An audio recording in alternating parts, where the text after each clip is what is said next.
I reckon memories have a mind of their own, sliding up beside you like the evening breeze off the Pearl River, quiet at first, then slipping right into your lap before you can shoo 'em away. This very morning, while I was rocking here on my front porch in Jackson, letting the July sun warm these old knees, the scent of magnolia drifted across the yard, thick and sweet as cane syrup, and Lord have mercy, it carried me straight back to a doorway I thought I'd boarded up for good. Now, sugar, if the lilt of my voice feels like your own grandma humming over a pot of greens, dear heart a favor and tap that little thumbs up or jot me a note below, so I'll know you're keeping me company while the kettle whistles. Anyhow, name's Miss Ernestine Holloway, 72 years wise, born and bred on the south side of town where the streets are shaded by live oaks and hard lessons. Folks say I got a voice like warm biscuits. Truth is, for 20 straight years I kept house for the Thorntons, that spotless white mansion up on the hill where the ceiling fans never stopped and polite smiles floated like lace curtains. I dusted their silver, folded their linens, and rocked their babies to sleep until they could spell their own names, thinking all the while that belonging and employment were one and the same. But there's a corner of that house most folks never saw, a heavy wooden door beside the wine racks, cool as a well and twice as lonely. I didn't set foot in that basement by choice, but that part of the road comes later. What pulls on me tonight is the moment just before the fall, the ordinary hum that swallowed the warning signs. Maybe it's the cicadas tuning up the way they did that last healthy summer. Maybe it's the gospel melody floating over the hedgerow. Same song Miss Mary Alice used to hum while I braided her hair. Whatever the reason, the memory's thumping like a second heartbeat, and I figure it's high time I let it speak. You ever notice how certain stories won't stay buried, no matter how much dirt you pile on top? Well, this one's been pacing the floorboards of my chest for 17 long years, restless as a night train, whispering questions. How could trust turn into a trap? How did kindness twist itself into chains? And why, after all that darkness, does the smell of magnolia still make me ache for home? By the end of our visit you'll know the answers, and maybe you'll carry a piece of them with you the next time you call someone help without looking them in the eye. So draw your chair a little closer, child, sip something, and lean your ear toward an old woman who's learned that the softest voices sometimes hide the fiercest storms. We're about to step back to 1985, when I first crossed that grand white porch, iron dressed sticking to my back and hope shining brighter than the brass door knocker. That's where the thread begins, and I promise if you follow it through each knot and tangle, you'll find a truth you won't soon shake off. Keeps me awake nights, but telling it now feels like stitching a quilt from scraps, painful at first prick, comforting when the pattern appears. So stay with me till the last stitch, and when we reach the closing knot, you tell me, would you have heard my cries through 12 inches of oak and pride? I was born the spring of 1953 on a patch of red Mississippi clay that turned T.O. chocolate pudding when the rains came, and most days of my girlhood smelled of wet earth, sweet peach skins, and pine smoke curling from cookstove chimneys. Grandmama Rose raised my brother Clarence and me in a shotgun house where the screen door sang on its hinges and the gospel station never quit hummin'. She'd say, "Ernestine, child, keep your heart soft, but your spine straight," then point her wooden spoon at the sunlight streaming through the window like liquid gold, a reminder, she said, that the Lord sits high yet looks low. I'd spend mornings shellin' butterbeans on the porch while Grandmama braided my hair and told stories of freedom sinners and angels walking country roads in disguise.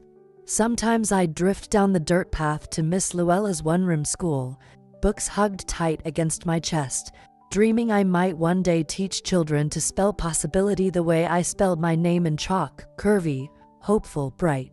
Evenings, the whole neighborhood glowed under firefly lanterns. Men played dominoes till the boards clicked like train tracks, and women fanned themselves with church programs, swapping recipes and prayers in the same breath. I learned early that kindness moved along those porch steps like a hand-me-down quilt. If you offered a corner, Folks would tuck it around you when your own bones got chilly. Back then, I truly believed goodness always came back home, like a stray dog that finds its way by the scent of biscuits. When I turned 16, the world beyond our live oaks shifted, marches rumbled through Jackson, signs came down, new ones went up, and we learned to share lunch counters with strangers who'd never smiled our way before. Grandmama held my hand outside Farish Street Baptist and said, "See, baby girl, change walks slow, but it walks." She passed the very next winter, so I quit school, scrubbed floors for the doctor's wife, and slipped my pay envelope under Clarence's pillow because asthma medicine cost more than hope. Still, I talked to the night sky about becoming a nurse, maybe a teacher, maybe both, something that let me pour comfort the way Grandmama poured sorghum over cornbread. Sunday mornings, I led the junior choir, my voice tiny yet determined, rising over the organ's low thunder, and I'd feel my chest fill with that quiet power you get when someone trusts you to guide them home. By 22, I could roast a chicken till the meat fell off the bone, mend a hem in frosty lamplight, and pray a fever down with cool rags and scripture. Folks called me steady, and I wore the word like a calico apron, practical, faithful, a little faded, but dependable as dawn. If you'd asked me then what I wanted most, I'd have said, a house full of song and a porch full of peace, and I was fool enough to think any heart earnest enough could claim just that.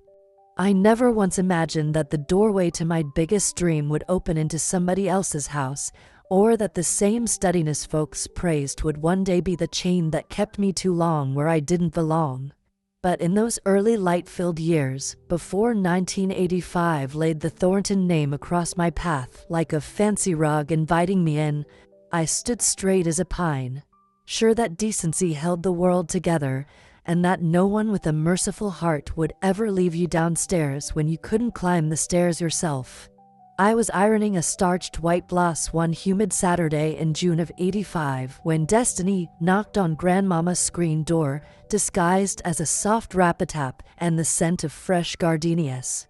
On the other side stood Reverend Shields, fat beads of sweat slipping down his collar, and beside him a lady dressed in sky-blue linen with pearls shining at her throat like moonlight on still water. "Miss Ernestine Holloway?" she asked, voice smooth as sweet tea, eyes roaming my little parlor with a curious glint. I remember my heart gave a funny skip, the way it does when a storm cloud flashes bright, but you haven't heard the thunder yet. Reverend cleared his throat, said the congregation had spoken highly of my steady hands and gentle spirit, and Mrs. Thornton, that was her name, wished to interview me for a position as housekeeper and nanny. She needed someone reliable and God-fearing to look after her children in that big white house on Magnolia Heights. I could feel the neighborhood pause behind curtains as she handed me a cream-colored card with embossed letters, so fancy I ran a finger over them just to be sure they were real. Part of me swelled with pride, thinking maybe this was the door the Lord had cracked open to lift my family higher. Another part, the quiet part that listens to hollow boards in the night, whispered I ought to ask why such a grand lady was searching for help down my dusty road instead of through an agency. But her pearls caught the sun, and her smile floated like a sundae hat above every doubt. I tucked Clarence's medicine list into my apron pocket, smoothed my hair, and agreed to visit the Thornton home Monday morning. That evening I sat on the porch swing watching lightning bugs and fanning my cheeks, trying to imagine silk drapes and marble floors. Couldn't help grinning when I thought of little Mary Alice, only 3 years old, clapping her tiny hands while I taught her the ABCs. A breeze rustled the pines, carrying Grandmama's voice from somewhere deep inside me. "Keep your heart soft, but your spine straight. I promised the stars I'd do just that." Monday dawned bright as a new dime. I walked up Magnolia Heights with fresh polished shoes clicking against the sidewalk, breathing in jasmine and promise. When the gates swung open, the Thornton mansion rose before me like something out of a storybook. Tall white columns, porch wide enough to host a revival, windows glinting like watchful eyes. Mrs. Thornton led me through halls that smelled of lemon oil and old money until we stopped at the nursery. There, curled up in a canopy bed, was little Mary Alice, blonde curls shining, blue eyes round as mason lids. She reached for me before her mother could introduce us, tiny fingers wrapping round mine like morning glory vines. My chest bloomed with a warmth so fierce I nearly lost my voice. Yes, ma'am, I thought, this child needs me. Mr. Thornton joined us later, handshake firm, smile polite yet distant, a man who wore courtesy the way some folks wear cologne, fragrant but not necessarily close to the skin. He spoke of loyalty, discretion, and a family environment. My ears caught the hushed echo behind his words, a shadow of something unsaid, but Mary Alice's soft giggle floated up and wiped the air clean. By supper time, I'd signed a contract promising 6 days' work, a room over the kitchen, and a wage that could buy Clarence's inhalers for a year. Walking home under streetlights, I clutched that contract like a ticket to brighter tomorrows, yet my pulse beat fast as rabbit feet. I couldn't name the feeling, a thrill, a tremble, a warning, but I told myself it was just the weight of new beginnings. After all, didn't I always believe goodness came back around? Didn't I trust that folks who prayed over dinner plates meant every word? I laughed softly, tucking the papers deep into my handbag, and whispered, Ernestine, don't be silly. The Lord wouldn't lead you where His grace can't keep you. Oh, how quickly a heart can mistake open arms for safe harbor. That was the night the path bent, though I couldn't yet see where it led, only felt the first shift, like earth groaning beneath porch pillars before a storm announces its name. I had been with the Thorntons not quite 6 months when the glaze of courtesy began to crock, and what lay beneath glinted sharp as broken mirror. It started with small things, the kind that slide past your guard because they wear Sunday clothes, a door that clicked shut the moment I entered the parlor, a dinner plate left untouched until I stepped away, the way Mr. Thornton's smile stayed polite yet his eyes held me like a level, measuring whether the picture hung straight. One damp October morning, Mrs. Thornton presented a card thick as cardboard, additional house guidelines. She called it no telephone calls during work hours, no visitors whatsoever, and I was to use the back stair only, so the children might maintain a sense of order. I smoothed the apron over my knees and nodded, though a little crack opened somewhere inside my ribs. I told myself it was just the air turning cool. But a week later the family took Sunday supper on the veranda, and when I boxed up my portion for Clarence, as I always did, Mr. Thornton laid a hand on the lid and said, Let's keep what's ours in-house from now on, Miss Holloway. His voice was friendly, his fingers were stone.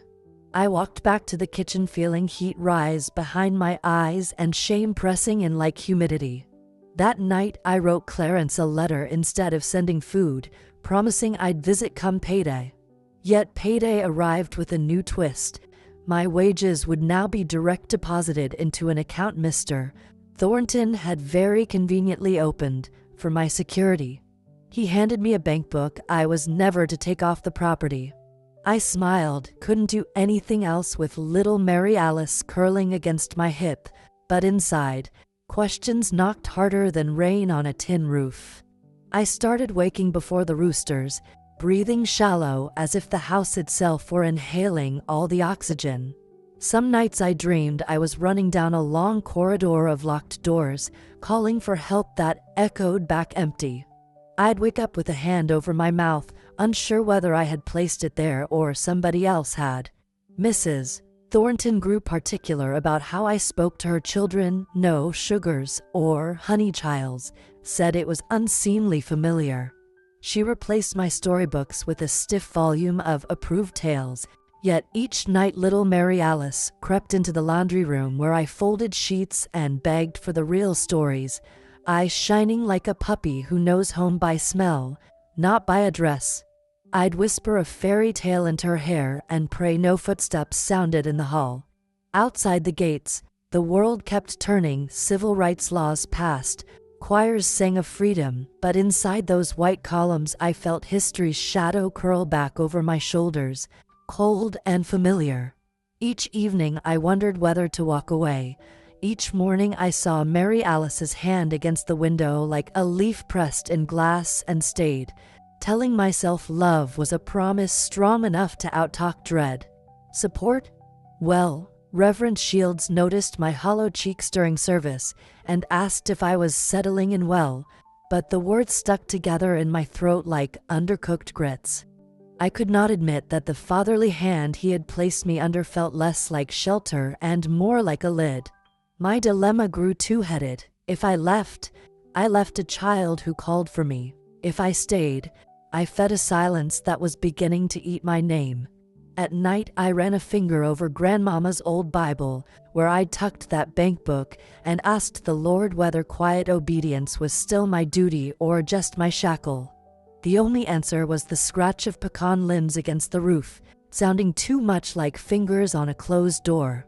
It was the 4th week of August 2005, hotter than a cast-iron skillet left out at noon, when the thread of my ordinary days snapped and the world revealed its teeth. I'd been feeling peculiar for weeks, lightheaded, thirsty, legs prickling like pins leaning against a washboard, but housework doesn't pause for a body's complaints, so I kept on, humming hymns between shallow breaths. That morning I bent to tie Mary Alice's shoe, and the room tilted like a porch swing cut loose. Next thing I knew, I was on the marble floor hearing her small voice call my name as from the bottom of a well. When my eyes cleared, Mrs.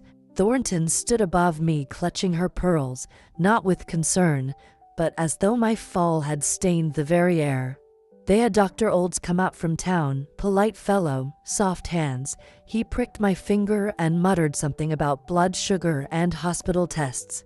Yet when he left, Mr. Thornton closed his study door and spoke in a low, calculating tone I had never heard so naked. This house cannot afford a spectacle, Ernestine. People talk. I tried to answer, but my tongue felt too large and sweat rolled into my eyes like salt water. They led me gently at first, down the back stairs, past the scullery, to a heavy oak door I had only dusted from the outside. The basement smelled of damp earth and old vinegar. Mrs. Thornton smoothed her glove, said, "Just until you're better, dear," as though she were tucking me into the guest room, and Mr. Thornton turned the key click, a sound so small it seemed impossible it could change a life. I heard their footsteps fade, then nothing but my own heart beating irregular as rain on a tin roof. I sat on a wooden crate, lightheaded, whispering a verse Grandmama once taught me, "Even the darkness is light to thee," hoping the words would strike a match inside that windowless tomb. Hours blurred, maybe days. Sometime after what I guessed was midnight, I noticed the basement clock had stopped at 2:17, the second hand frozen mid-tick, as if time itself had pulled up a chair to watch what despair looked like unearthed. They slid my meals through a cat door, a cracker, a cup of water, maybe soup when the spirit moved them. Fever wrapped me in a filmy shawl. I shivered, sweated it through, then shivered again. Worst was the silence. No gospel station, no child's laugh, only the basement breathing a wet, muffled breath. I realized, with a clarity sharp enough to draw blood, that I had never been family here. I had been a convenience, a lamp you polish until it flickers, then stow away in case a guest asks questions. What I lost that night wasn't merely freedom of movement. It was the quiet assumption that goodness guarantees reciprocity. I felt that belief crack inside me like a blue jar dropped on tile, first a split, then a web, then shards too many to gather. Yet, even as my tears fell into the dust, I was surprised to find a different heat unfolding, not fever, but a steel-spined anger I didn't know I owned. I promised myself, hand pressed to the cool stone wall, that if breath remained in my lungs come daybreak, I would remember every splinter of this darkness and let it grow into a lantern for someone else. The clock on the shelf held its breath at 2:17, but inside my ribcage a new gear turned, slow and deliberate, marking the moment Miss Ernestine Holloway stopped believing silence was holiness and learned it could be a warden's key. The days that followed flowed together like spilled molasses, thick, dark, and slow, and I learned that time grows a second skin when nobody speaks her name. Down in that basement, I counted life by drips from a rusty pipe and scratched notches on the wall until the stone looked like a piano keyboard gone quiet. I'd wake to the smell of damp concrete, not sunlight, and my body, once quick to rise with choir songs, moved as though each joint had been traded for rain-swollen wood. The fever eased, but it left behind a hush, a kind of inner winter where even memories crackled like frost-bitten twigs. I prayed, oh yes, but the prayers sounded strange, as if they'd lost their zip code and were wandering the heavens without forwarding address. I began speaking them out loud just so the room could remind me I still had a voice, though the echo came back dull, like a spoon tapped against clay. At night I caught my reflection in a shard of broken mirror, cheekbones sharper, eyes wider, a shadow of the woman who used to hum over bread dough. I'd tilt my head and think, so this is what unseen looks like. Meals grew sparser until I could recite the crackers every crumble, and I stopped expecting comfort. Instead, I studied the shapes of darkness, teaching myself which shadow was the old barrel and which was simply loss wearing a different coat.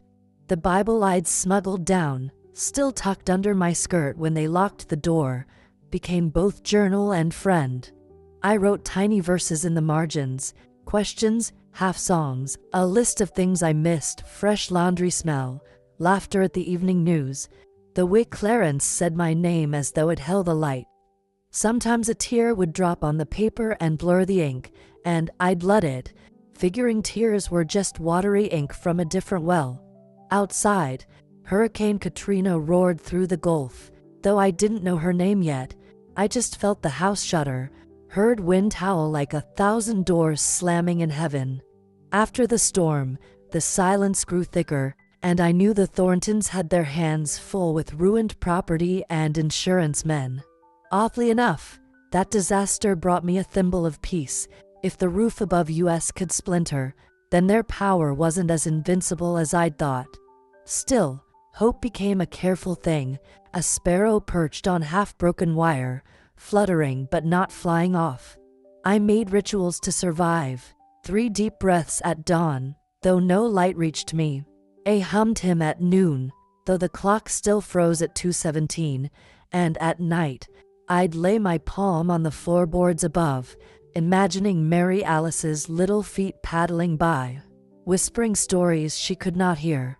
The thought that she might one day notice my absence and wonder kept my heart ticking when logic said it ought to stop. As for faith, it didn't die so much as shed its fancy clothes. I no longer pictured the Lord in a grand sanctuary. I found him in the steady drip that never missed a beat, in the fact my lungs still filled even when air smelled of mold, in the memory of Grandmama saying, "Endure, child, endure." Belief changed from a bright banner to a threadbare quilt, not pretty to look at, but warm enough to keep a body alive through ice. I stopped expecting people to return the good they received.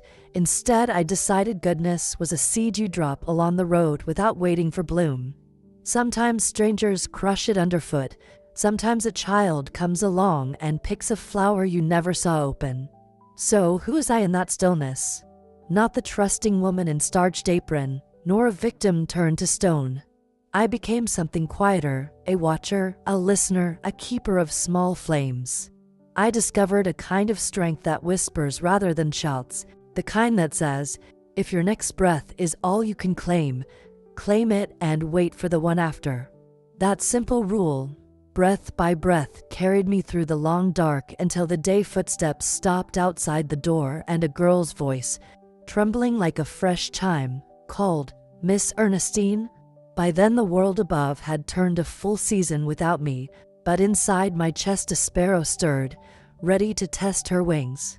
As the girl's voice trickled up through the boards overhead, I recognized Mary Alice's tremor, part fear, part urgency, and my heart gave a long, hollow beat that woke every dollar-sized fear hunkered behind my ribs. I sat there, stiff as a burlap sack, wondering if I had dreamed her at all, if the basement walls had learned to mimic a child's cry to drive me mad. But then I felt something small and papery slide through the cat door. My hands trembling, I slowly pried open a sliver of dusty paper, edges frayed as if chewed by nerves, and there, in a hurried, curly hand, 4 simple words burned through the dark like a match struck on slate. "I'm coming for you, Miss Ernestine." Lord have mercy, I didn't know whether to laugh or sob. Never in all my years had I believed hope could be tossed under a door like a loaf of fresh bread, yet those words crumbled me and built me back again in the same breath. I clutched that scrap as though it were a sacrament, breathing life into every letter, then stood from the wooden crate and pressed my palm to the wall, feeling how firmly it stood proof against every terror I'd known. In that still space, I heard my own voice, low and slightly husky, call back, "Yes, ma'am, I hear you." Knowing somewhere above that door a child I'd helped raise was staking her faith on my strength. From that moment on, I didn't just survive, I began to live. I counted each breath, 5 deep inhales followed by 5 slow exhales, letting each cycle ease a thread of fear loose from my shoulders. I sifted through my marginalia in the Bible, marred verses and half-built prayers, until I rediscovered an old hymn I used to hum in the kitchen, notes clean as fresh water. I sang it softly, afraid the drip of the pipe would drown me out, but with every note I felt my spirit unfurl like a fledgling testing its wings. Next, I pressed both hands to the door, imagining Mary Alice pulling me up out of the ground, and with every ounce of faith I could muster, I gave the oak a firmer push. It didn't budge, but I didn't mind, for the push wasn't meant to open the door yet. It was me declaring I would still try. Hours slid by as the heat dissolved bits of doubt, leaving behind a hushed resolve that my story didn't end in shadows. I remember thinking that, even if no hand came to turn that lock, I would scrape a message into the floorboards for the next soul who needed to hear they were not forgotten. And child, when you've knelled in darkness long enough, you learn that the greatest defying of night is to light a flame within. In the quiet that follows a breakdown, when you've learned how fragile flesh can be, I began to thread new stories into the old ones, stories of courage, kindness delivered without expectation, and of a woman who learned to sow seeds in the hardest clay.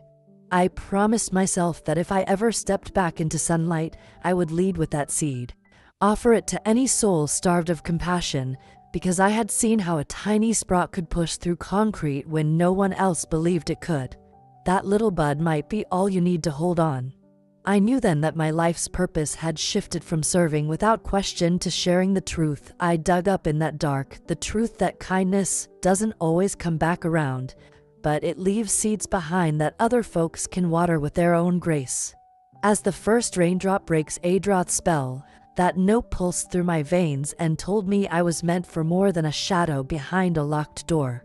I began mapping my return, imagining steps from that basement to a porch in Atlanta where my nephew Clarence had made a home, where I could gather my bones back to strength, and where I might open my kitchen again to any soul seeking shelter.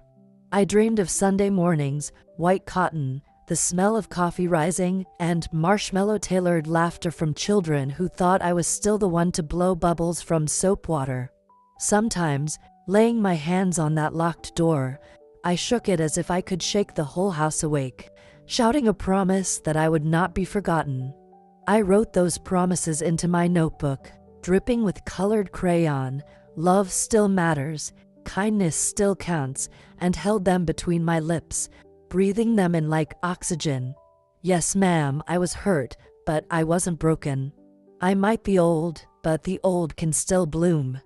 I said a silent thank you to that little girl on the other side of the door who dared remind me I was worth the wait, worth the fight. And so, with every fiber twisted back into purpose, I felt a sway of optimism in my soul, as gentle as a pillared breeze pushing a sailboat forward, showing me a new course worth navigating. That, child, was my second chance, not a door unlocked, but a heart reawakened, ready to step into a sunlit world and make sure no one else got left behind. I remember that morning as clear as a new church bell ringing, not because the sun came up brighter, but because something inside me did. I had spent months scraping my foot against darkness, counting breaths between dread and faith, and all that time I held on to the idea that one day I'd step out of shadows and back into myself. Well, Lord have mercy, I realized I didn't need some grand gesture or a hero's return to claim my life back. I just needed to let go. So I stood before that heavy oak door for the last time and pulled from my pocket the fold-worn note Mary Alice had slipped me. "I'm coming for you, Miss Ernestine," and I whispered into the lock, "Thank you, child, but I'm ready now." I slid the paper between two boards where no eye but mine would find it, as if burying a treasure for the woman I used to be to discover later. Then I remembered the bank book they had tightened from my hands, so I ripped it apart, page by page, turning those embossed letters into confetti of my own making, a quiet revolt against everything that had held me down. My fingers stung from the paper, and my chest swelled with the freedom I'd forgotten was possible. I smiled through tears, not the kind that melt you with pity, but the kind that wash away sorrow and leave you shining. I lifted my face as if I could feel the light pour through the ceiling beams, and I said a simple prayer: I choose to live on. Without bitterness, without regret, just on. And yes, ma'am, I felt the ground shift under my soles, as though the earth was leaning in to be a part of my new beginning. I heard Mary Alice's voice like a song singing me home, soft but sure, and I knew I had become a woman whose heart could break and still be whole. When the front door opened for me at last, I stepped out into air that smelled of jasmine and jubilee, as if the world had been waiting for this moment, ready to welcome me back. I left behind the weary woman who thought silence was a sanctity and stood up as a daughter of sunlight, bearing scars that told of a night too long, but also the strength to see morning. That day I packed a small bag with my Bible, my notebook, and the faded hymn sheet I'd written in margins. I gave the basement its last goodbye and promised no anvil of memory would hold me down again.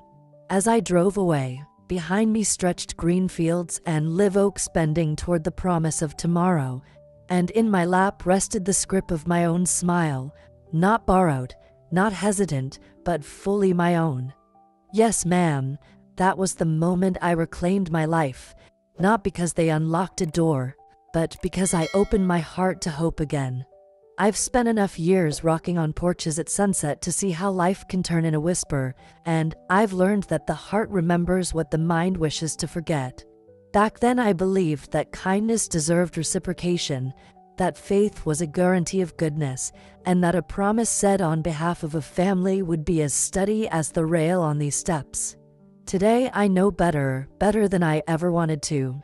I understand now that trust is a precious gift, not a right, and that people will sometimes take what you offer them and leave you holding empty hands.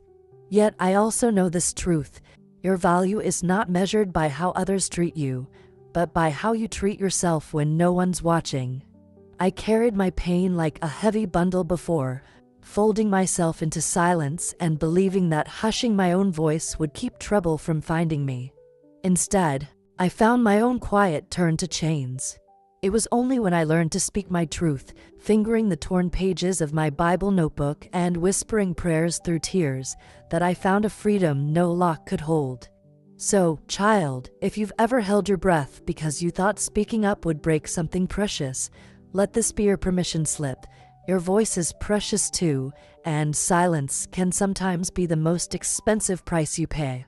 I've seen how love handed out like candy without caution can turn sour, but I've also seen how a soft word, a patient smile, or a hand offered in darkness can grow into a light someone walks by for years. The lesson I carry now isn't that the world is fair or that everyone who promises will stand by you. It's that you must become your own steward, guard your heart with wisdom, and offer mercy without expecting it in return. Because when you learn to plant kindness in stony ground, You grow a garden strong enough to bloom even after the hardest winter. Maybe it's time you stopped waiting for life to hand you a gentle wind and started learning how to fly your own wings. Believe me, darling, mend your own roofs, tend your own soil, and let the lessons you've endured water the seeds you'll sow tomorrow. For in the end, the greatest truth I've gathered on these veranda porches is this: you are worthy of your own compassion, and no shadow, no lock, no betrayal can dim the light you carry inside. I've told you of scuffed floors and silent prayers, of a locked door and a child's light breaking through the dark, but as I sit here now on my own front porch in Atlanta, rocking slow beneath these pines, I want you to feel what's left behind when the years roll by like changing seasons. I want you to know the story isn't just tucked away in some dusty chapter of yesterday, no ma'am. It's breathing beside me every time I draw a breath, every time I tuck Clarence's letter into my Bible and whisper a prayer of thanks that I chose to keep living.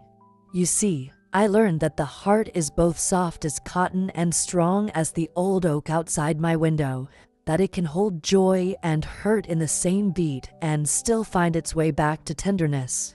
There are days I still close my eyes and swear I hear the echo of Mary Alice's footsteps in the hall, or feel the ghost of Thornton's key turning in my palm, and Lord have mercy, those moments remind me that memory never truly lets go. But more than that, they remind me that our choices today shape the echoes of our tomorrows. Deciding to speak your truth, deciding to fold your sorrow into a seed, deciding to trust again, even when the sky threatened to fall. It's that thread of courage, woven through every hardship, that binds our yesterdays with our todays, and I'd be awfully proud if you carried a stitch of it with you. Now, child, I leave you with a question I tuck into my own prayers. Do you believe true love must always find its way back to you? Sometimes, on a still night when the wind hums through the magnolias, I think he still remembers, whether he's a person, a promise, or the piece of hope we've once held so tight. And maybe it's that lingering wonder, that soft ache of possibility, that keeps us leaning forward toward tomorrow with open hands and a brave heart. So tell me, dear friend, what does your heart whisper when you ask it if love should always return?